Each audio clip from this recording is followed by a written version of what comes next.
اولاد کے لیے بھی ہمیں قرآن و سنت میں دعائیں سکھائی گئی ہیں اور ان کا بھی اہتمام کرنا چاہیے. اور انسان اپنی زندگی کا بہترین سرمایہ اپنی اولاد پر خرچ کرتا ہے اور اپنے بعد بھی ان کے لیے ہر طرح کی راحتیں اور نعمتیں چھوڑ کر جانا چاہتا ہے.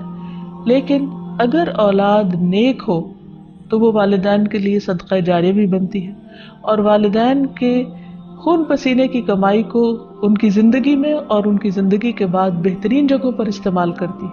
لیکن اگر اولاد بگڑی ہوئی ہو تو زندگی میں بھی انسان کے لیے اذیت اور عذاب ہے اور بعد میں بھی اس کے مال کو ضائع کرنے والی ہوتی ہے اور اس کے لیے بدنامی کا سبب بنتی ہے.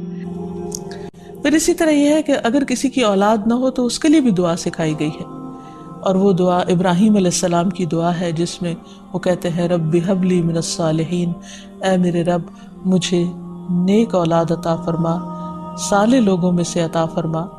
فبشرناہ بغلام حلیم، تو ہم نے اسے ایک بردبار بیٹے کی بشارت دی. یعنی اللہ سبحانہ وتعالیٰ نے ان کی دعا سن لی اور یہ دعا بہت عرصے کے بعد سنی گئی تھی لیکن بہرحال سن لی گئی. ابراہیم علیہ السلام اللہ کے دوست تھے اور مستجاب الدعوات تھے، ان کی دعائیں قبول ہوتی تھی. یہاں یہ بات بھی پتہ چلتی ہے کہ دعا کی قبولیت کا مطلب یہ نہیں کہ جس وقت انسان منہ سے کوئی بات نکالے اسی وقت پوری ہو جائے.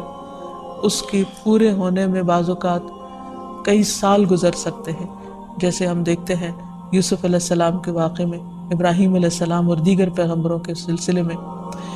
اور پھر ہم اس بارے میں یہ بھی دیکھتے ہیں کہ جس طرح ابراہیم علیہ السلام کی دعائیں قبول ہوئی تو انہوں نے اپنے رب کا اس پر شکر بھی ادا کیا اور فرمایا الحمدللہ الذی وہب لی علی الکبر اسماعیل و اسحاق ان ربی لسمیع الدعاء، کہ اللہ کا شکر ہے جس نے مجھے بڑھاپے میں اسماعیل اور اسحاق جیسی اولاد دی، بلا شبہ میرا پروردگار دعائیں سننے والا ہے. اس لیے اولاد کی طرف سے کبھی بھی مایوس نہیں ہونا چاہیے، نہ ہونے کی شکل میں بھی اور ہونے کے بعد ان کی نیکی اور خیر اور بھلائی کے سلسلے میں بھی.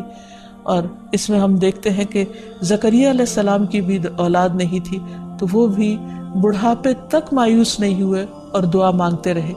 اور اس سلسلے میں آتا ہے کہ وہ جب دعا مانگتے تو کہتے رب ہب لی من لدنک ذریۃ طیبہ انک سمیع الدعاء، کہ اے میرے پروردگار مجھے اپنے پاس سے نیک اور پاکیزہ سیرت اولاد عطا فرما، تو ہی دعا کا سننے والا ہے. یعنی پیغمبر ہمیشہ صرف اولاد کی دعا نہیں کرتے بلکہ نیک اولاد کی دعا کرتے ہیں. نبی صلی اللہ علیہ وسلم حضرت حسن اور حسین کو اپنے پھول کہا کرتے تھے کہ یہ دونوں میری دنیا کے پھول ہیں. ایک اور حدیث سے ہمیں پتہ چلتا ہے کہ اولاد انسان کی بہترین کمائی ہے.